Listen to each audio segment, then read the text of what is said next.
Fodbold har altid været populært i Danmark. Det er noget rigtig mange unge bruger store dele af deres fritid og penge på. Men har det taget overhånd?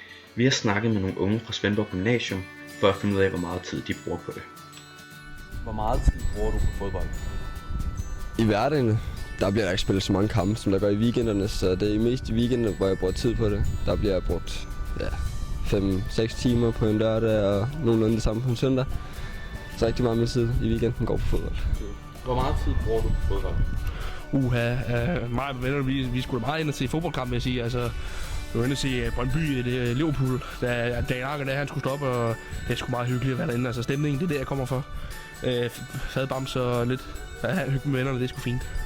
Hvor meget tid bruger du på fodbold? Jeg ved det ikke, jeg ser et par kampe om ugen og sådan noget, men det er ikke noget, jeg bruger noget videre tid på. Eller. Hvor meget tid bruger I på fodbold?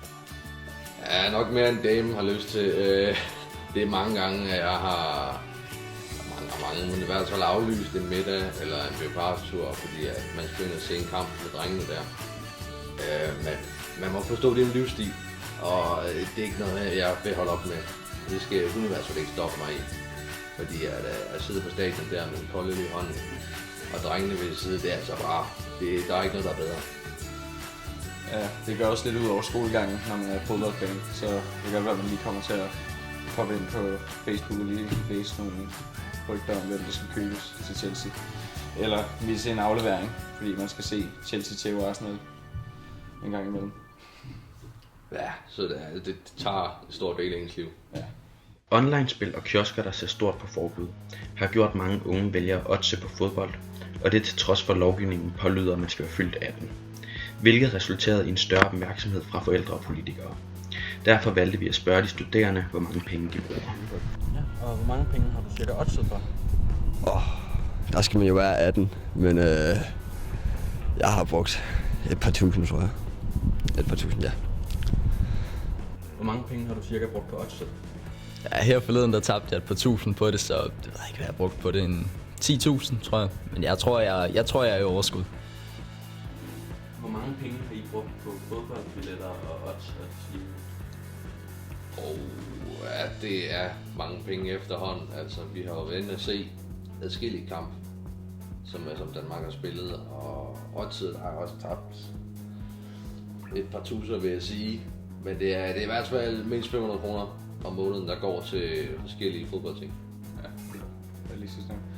Hvis man lige også på Chelsea en gang imellem og taber lidt, nu klarer det sig ikke så godt i øjeblikket, eller hvis man lige ender at se en eller anden med det lokale fodboldhold, bare for at se noget fodbold i det hele taget, eller købe noget nyt Chelsea-tøj, hvis der lige er kommet en ny form for trøje ud.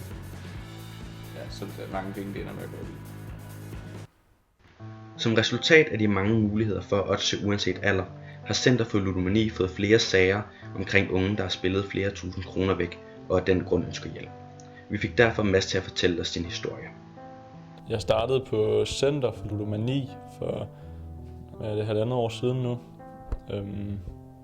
Det hele startede med, at jeg som 15-årig havde det sjovt med mine venner med at gå ind og spille nogle penge, og man brugte højst 200 kroner i løbet af en måned, og jeg havde job, så det var ikke noget problem. Og vi mistede da mere, end at vi vandt, men vi havde det rigtig sjovt med det, og så nogle fodboldkampe sammen og sådan noget. Men så udviklede det så hurtigt til, at jeg begyndte at bruge flere tusind kroner på det, og i løbet af en måned kunne jeg hurtigt komme op på 5.000, og jeg havde samtidig ikke noget job længere, og min SU var lav, så det er klart, at jeg var nødt til at låne nogle penge for ligesom at kunne blive ved, så var det ligesom begyndt at komme en afhængighed af mig. Jeg tror egentlig, det var der, hvor at ludomanien den rigtig ramte.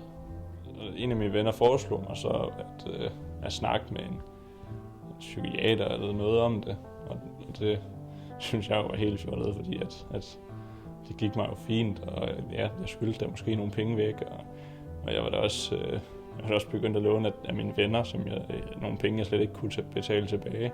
Så det gjorde, at jeg ikke havde råd til kæresten, og jeg havde ikke råd til at købe ordentlig mad, og jeg havde heller ikke råd til min regning overhovedet. Jeg snakkede så med mine venner om det, og de synes efterhånden ikke, at det var så fedt længere. mine forældre opdagede det så også til sidst igennem en af mine venner, som havde snakket med hans forældre om det, og så snakket med...